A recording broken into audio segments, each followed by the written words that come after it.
Krishti u ngjall. Sot kemi historinë e shërimit të një të paralizuari. Dhe siç ndodh gjithmonë me mrekullitë e Zotit, theksi më i madh nuk është tek mrekullia, po është tek dinamika e ngjarjes, mënyra e komunikimit dhe dialogut ndërmjet Zotit dhe takimit me vuajtjen njerëzore. E fjalët e ungjillit, nëse dëgjohen me kujdes, kthehen në i burim jete. Sepse shpeshherë na ndodh nga rutina e përditshme, ndoshta edhe kur lexohet ungjilli, nuk i dëgjojmë fjalët. Shpesh më kujtohet një histori nga ungjilli me Shën Pjetrin, kur Zoti po mësonte një mësim, të cilëve disa nga nxënësve ndoshta u duk shumë i vështirë dhe shumë prej tyre dhe u larguan. Zoti pyeti dhe rrethin e ngushtë dhe i tha: "Mos doni dhe ju të largoheni?" E Pjetri u përgjigje i tha: "Ku të shkojmë?" tha, "Ti ke fjalë jete." Edhe në botën e sotme, ne dëgjojmë fjalë të shumta, pafund fjalë, që edhe kur nuk janë të kota, nuk janë shëruese për ne, as nuk janë ushqyese dhe thelbësore për ne. Fjalët e ungjillit janë gjithmonë thelbësore për ne, sepse shpirti i njeriu nuk mund të rrojë dot dhe nuk mund të rritet nëse nuk vaditet vazhdimisht. Dhe ëmbëlsia e fjalëve të ungjillit jo vetëm që e ëmbëlson shpirtin e njeriu, po edhe e rrit dhe jep atij një dimension tjetër. Prandaj është mirë për gjithë secilin nga ne të dëgjojmë me kujdes këtë fjalë e të lexojmë me kujdes të gjithë këto ngjarje.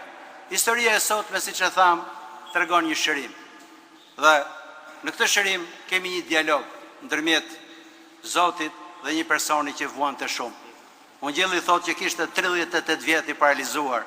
E ju mund ta merrni me mend gjendjen e tij shpirtërore. Ne shpeshherë nuk mund të rrim dot 38 ditë smur, e jo 38 vjet. E megjithatë ky njeri nuk ishte hequr dorë, qëndronte pranë pellgut. Ishte shumë afër, por nuk mund të shkonte dot, sepse askush nuk mund ta ndihmonte, ishte i vetmuar. E fjala i vetmuar sot ndoshta është një fjalë shumë e rëndësishme për ne për të kuptuar, sepse njerëzit kanë filluar të mbeten vetëm. E jo vetëm thjesht në shoqëri, e në rreth të gjerë, edhe në qytet, po kanë filluar të mbeten vetëm edhe brenda familjeve. E kjo ndodh pikërisht sepse Zoti është hequr nga jeta jone e përditshme. Një shenjtor i madh i kishës tonë krahasonte kështu njerëzimin, si një rreth, dhe Zoti thotë është në qendër. Të gjithë ne jemi në periferi. Sa më shumë largohemi nga qendra, aq më shumë largohemi edhe nga njëri tjetri. E sa më shumë i afrohemi qendrës, aq më shumë i afrohemi edhe njëri tjetrit. E shoqëritë e sotme moderne shquhen pikërisht për këtë gjë, që njerëzit kanë mbetur vetëm. Dikush tjetër ndoshta mund thotë, po edhe vetëm mund të jemi. Vetëm më shumë vështirë të jetë njeriu. Njeriu është krijuar si qenie komunitare, dhe vetmia e dëmton njeriu në qenien e tij, ashtu siç edhe vdekja që ndan shpirtin nga trupi, duke e kthyer njeriu në një jo njeri, duke i humbur njerishmërinë e tij, sepse një trup pa shpirt është një kufon, dhe një shpirt pa trupin është një fantazëm. Ajo që përbën njeriu është pikërisht bashkimi i këtyre të dyjave dhe uniteti i këtyre të dyjave. Edhe në kuptimin më të thellë, njeriu nuk mund të jetë i vetëm. Thënia e famshme e lashtë që thonte një krishter i vetëm nuk është i krishter, pikërisht këtë gjë do të thotë, sepse njeriu është një qenie komunitare. Ne nuk jemi individ të veçuar, po jemi persona. E ky është ndryshimi i madh ndërmjet individit dhe personit në kishë. Dhe kisha ndoshta është një vetëm institucion e vetmja doktrinë që e ka zgjidhur këtë problem, problemin e vazhdueshëm që ka çdo filosofi ndërmjet individit dhe personit, që do të thotë gjithë secili nga ne, padyshim që është individ, por nuk është një individ i veçuar, është në raport me gjithë njerëzit që kemi rrotull ne. Dhe personi pikërisht kjo gjë është një individ në raport me njerëzit e tjerë, që do të thotë është një individ që ka një fytyrë, dhe njerëzit rrotull ti përsëri kanë një fytyrë dhe kanë një personalitet, dhe uniteti i këtyre njerëzve formon atë që quhet komuniteti njerëzor. Njeriu u krijuar për këtë gjë. Tjetri nuk është i huaj, është egoizmi. Përqendrimi i njeriu vetëm thjesht tek vetvetja që e ka ndarë me të tjerët. E duke na ndarë nga të tjerët, na ndan edhe nga vetja jonë e thellë, sepse për të fituar veten tonë të thellë, ne duhet kemi një raport me të gjithë komunitetin. Vetëm atëherë njeriu plotësohet. Vetmia e dëmton njeriu. Është shumë njerëz që ndoshta nuk janë fetar, madje edhe mjek të ndryshëm po thon këtë gjë, që një nga shkaqet kryesore të sëmundjeve në botën e sotme, dhe jo vetëm sëmundjeve psikike ose psikologjike, është vetmia. Vetmia e shkatërron njeriu. Ja shikoni këtë njeri, jetonte në një qytet të madh. Historia tregon që ishte një ditë feste në Jerusalem. E në ditët e festave në Jerusalem mund të kishte rreth 1 milion njerëz. kishte mira priftëri, shërbyes të tempullit, besimtarë që vinin, e megjithatë ky njeri ishte vetëm, dhe i thot Zotit, unë nuk kam njeri. Ishte pranë pellgut shërimit, po ishte vetëm, dhe asnjë nuk e afronte për ta shëruar. Kjo është drama e madhe sot njerëzore. Të gjithë ne ndoshta mund të jemi shumë pranë shumë shërimeve, po jemi vetëm, s'ka njeri që të na afrojë. Dhe miku më i madh i gjithë njerëzve është Zoti. Ishte Zoti dhe erdhi që u bë miku këtij, dhe filloi me një pyetje shumë të rëndësishme. I tha, a do që të shërohesh? Ndoshta ne mund ta duket një pyetje e çuditshme. Kush ai verbër, thot proverbi, që nuk do sy? E megjithatë shpeshherë ne nuk duam të shërohemi. Ja le ta pyesim veten tonë thellë brenda nesh, pa e mbajtur me hatër. A duam të shërohemi ne nga shumë gjëra dhe pasione dhe vese të ndryshme që kemi? A duam të shërohemi ne nga likësia, nga çmira shpeshherë që kemi nga tjerët? A duam të shërohemi ne nga paraliza shpirtërore që ka përfshi pothuajse gjithë shoqërinë, përfshirë edhe ne, sepse shpirti i njeriu shpeshherë nëse nuk rritet shpirtërisht, e nëse nuk është Zoti i pranishëm, fillon dhe paralizohet, e fillon një apati, e një lloj indiferentizmi. E kjo shtrihet kudo, jo vetëm brenda shoqërisë, po shtrihet edhe tek jeta jonë personale dhe shpirti topitet. E Zoti po na kërkon të gjithëve ne duke na thënë, a doni realisht që të shëroheni? Sepse nëse ne nuk duam, nuk mund të shërohemi dot. Shpeshherë sado duket e habitshme, ne nuk duam të heqim dorë nga mënyra e jetesës tonë, nga një mënyrë shpeshherë që nuk është e shëndetshme për ne, e megjithatë ne nuk duam të shërohemi. Sot Zoti po na kërkon gjithë secilin nga ne pikërisht këtë pyetje, a duam ne realisht shërohemi? Sepse nëse do e shohim veten tonë, do kuptojmë që kemi nevojë për ndërhyrjen e Zotit. Nëse nuk kemi paralizë fizike, kemi paralizë shpirtërore. Dhe paraliza shpirtërore është shumë më e vështirë se sa paraliza fizike, sepse nuk e lejon njeriu që të afrohet tek burimi i shpëtimit. Ne dimë që kisha është burimi i shpëtimit. E kisha vazhdon veprën shpëtimtare të Zotit. Madje kisha u themelua pikërisht për këtë gjë, për të vazhduar veprën shpëtimtare të Zotit, që nëpërmjet shtrirjes të dorës së kishës shtrihet dora e vet Zotit. Dhe jemi shumë pranë burimit, por nuk afrohemi, sepse s'kemi njeri. Nuk kemi njeri, do thot pikërisht, sepse nuk pranojmë ndërhyrjen e Zotit në jetën tonë të përditshme. Edhe kur e pranojmë Zotin me buzë, nuk e pranojmë në jetën tonë të përditshme.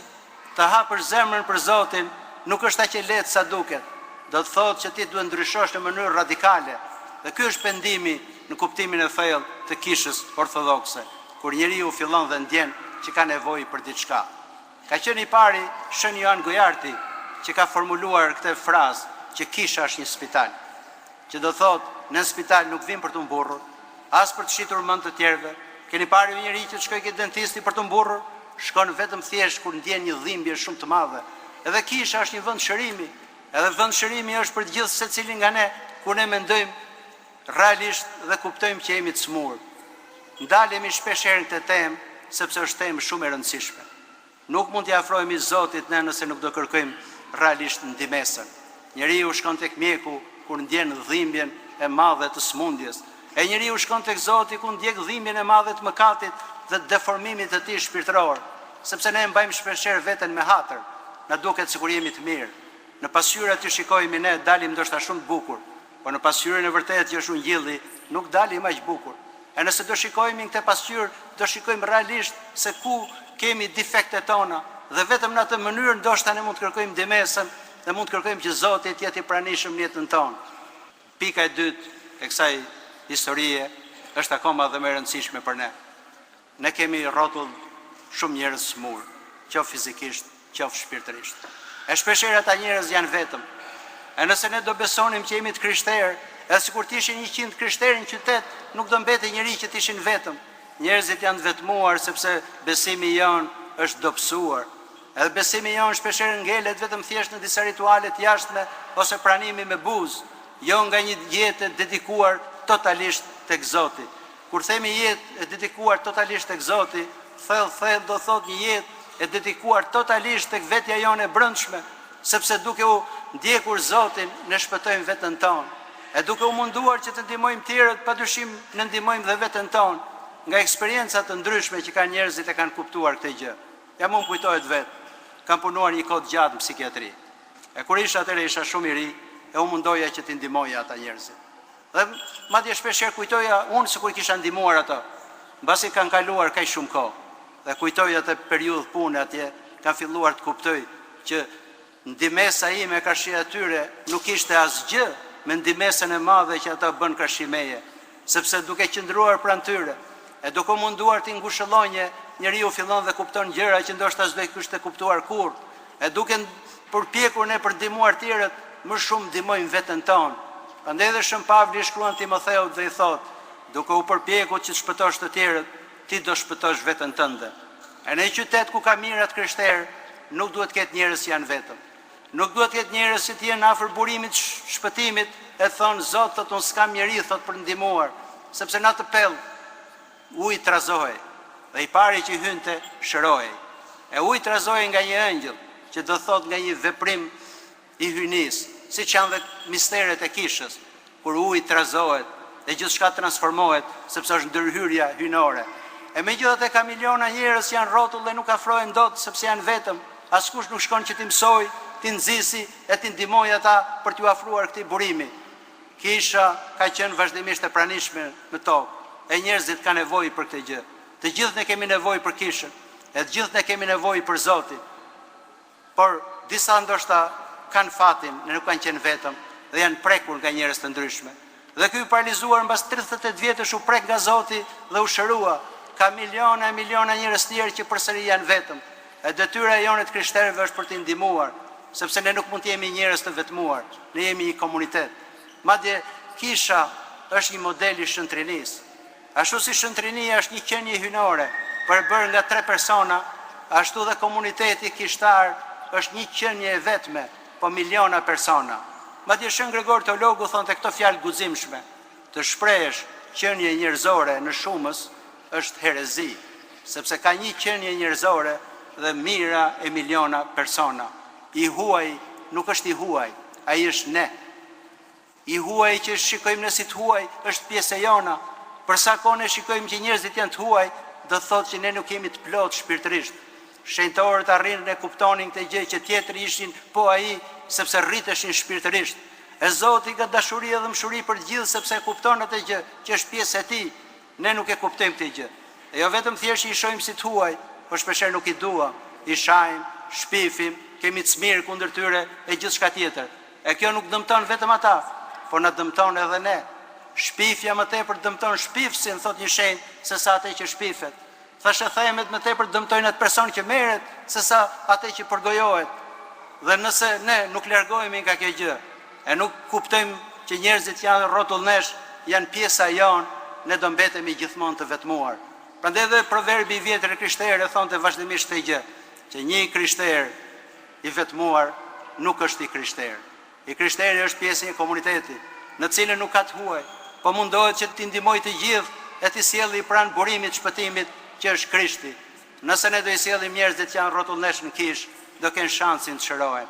Nëse ne do u flasim njerëzve vazhdimisht për këtë gjë, do kenë shansin për të ardhur dhe për dëgjuar fjalën e Zotit. Nëse ne do i flasim dhe vetes tonë thellë, që duhet të afrohemi burimit vërtet shërimit, që është Zoti i gjallë, jo vetëm thjesht Zoti që përmendet për buzët tona, atëherë do kemi shansin që të shërohemi, që të transformohemi e të përhapim dritë. Ka shumë pak dritë sot në botë, sepse Zoti është pak i pranishëm. Ka shumë pak gëzim sot në botë, sepse Zoti nuk është i pranishëm. Dhe ju them shumë njerëzve shpeshherë disa fjalë që janë shumë të rëndësishme, fjalë që janë praktikuar nga etrit e kishës dhe nga gjithë shenjtorët. Gëzimi nuk është çështje karakterit njeriu. As nuk është sepse dikush ka e dikush nuk ka. Gëzimi është një dhuratë që jepet nga Zoti. A nëse ne do kemi Zotin pranishëm në jetën tonë përditshme, gëzimi do jetë brenda nesh, sepse Zoti ka premtuar e ka thënë, do ju jap juve një gëzim që s'do ju rrëmbejë dot askush. Çdo gëzim tjetër mund të rrëmbehet. Sot mund kesh diçka, nesër u mbet dhe trishtohesh. Gëzimi që vjen nga prania e Zotit është i përjetshëm. Si këtë jetë, ashtu dhe në jetën që do vi. Amin.